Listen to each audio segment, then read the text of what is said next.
if we understand a little bit deeper this incredible phenomenon of nature and translate it to our own being, which hardly anybody does. Is there any effort in nature to come to flowering? Is there any personal doership involved in exploding into beauty and fragrance? Is there any effort in it? Or where does it come from? Scientists try to find it, and they can have all the biochemical explanations, but this is total superficial stuff. Where does all this incredible unfolding come from? It's the same source where we come from, where every flower here comes from. And just to, if we let nature at this time of the year allow to be a mirror for our own being, it will stay a mystery. It will stay completely unknown. But we all were, for at least 9 months, we all were part of this incredible, effortless unfolding where this amazing body just developed by itself. You were not needed there. Have you ever thought about it? No? Your parents were needed to make love, yes. But then everything happens out of this,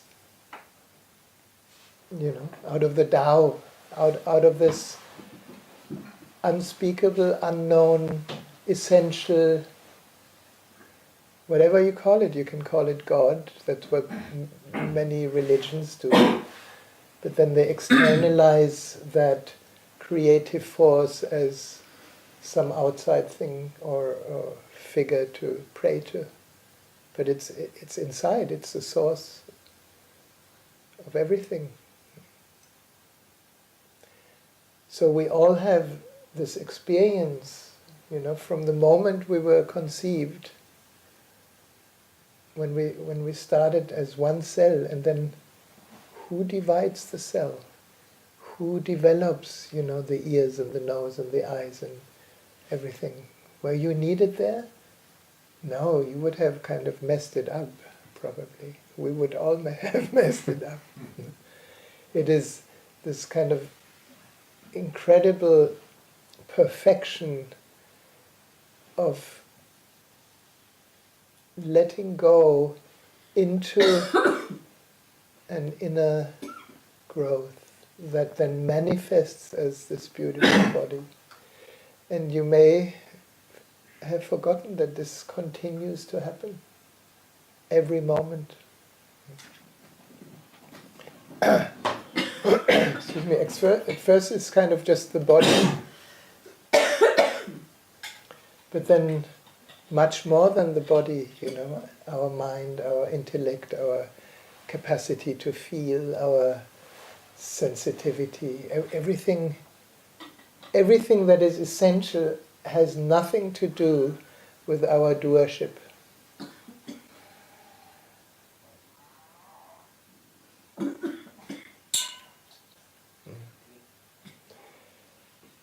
And if we understand this a little bit deeper, then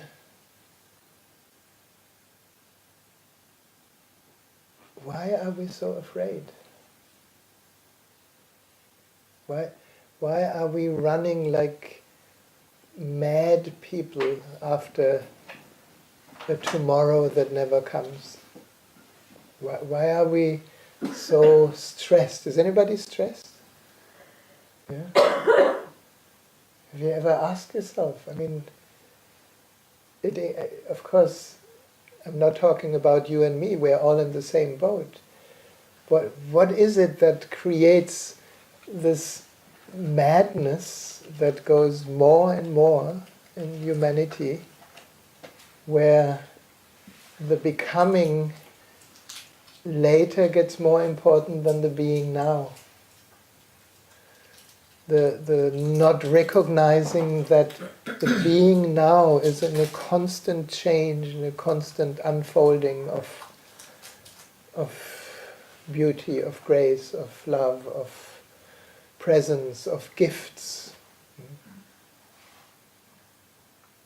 It's a strange setup, but the mind, the egoic idea of me begins to claim nature and creates a division and says, this is me and this is you, and I need to win over you, and otherwise I will not survive.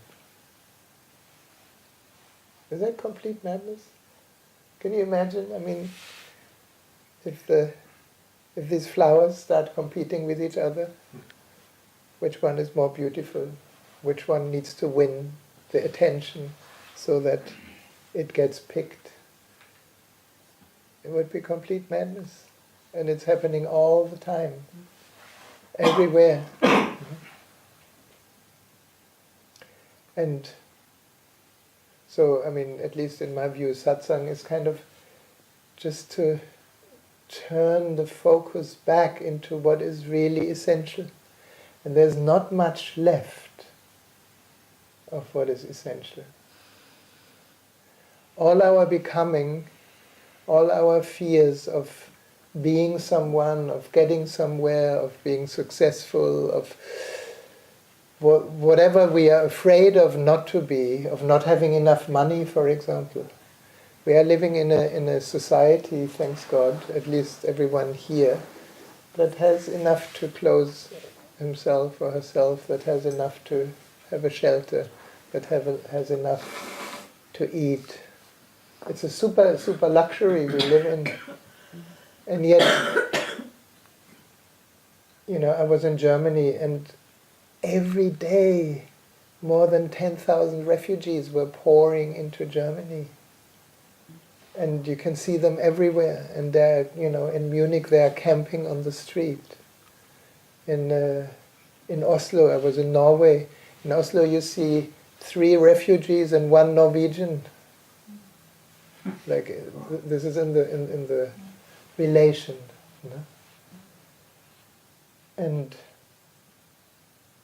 it's understandable if these people have trouble and are struggling, because that struggle is for sheer survival, and the human being has these amazing capacities to survive in incredible circumstances.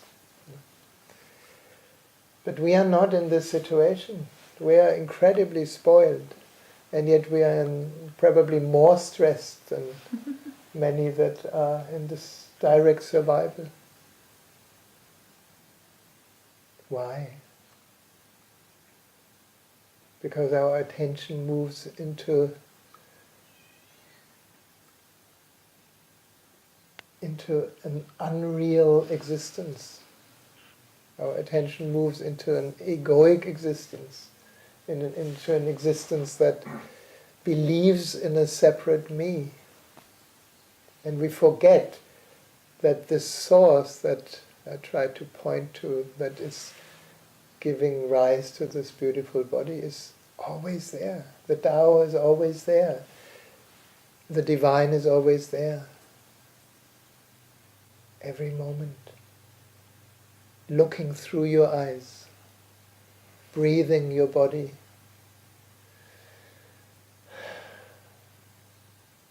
experiencing itself through the senses. It's all there. What if we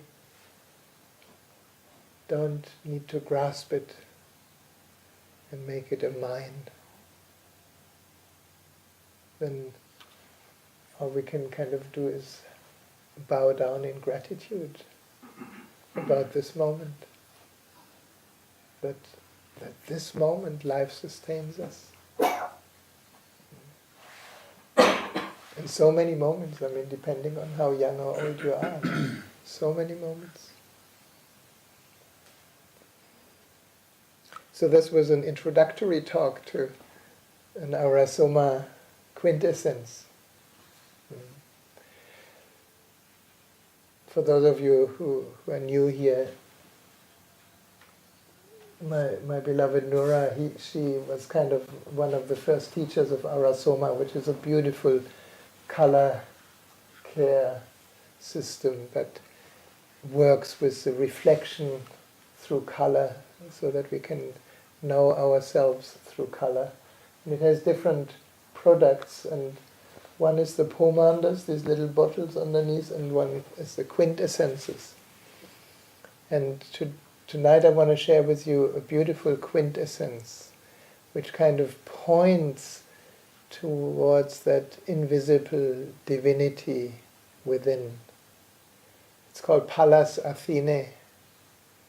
And Athene, you may have, comes from Athens. So Athene is the goddess of the temple of Athens. Like Pallas Athene is kind of that quality within us that recognizes the sacred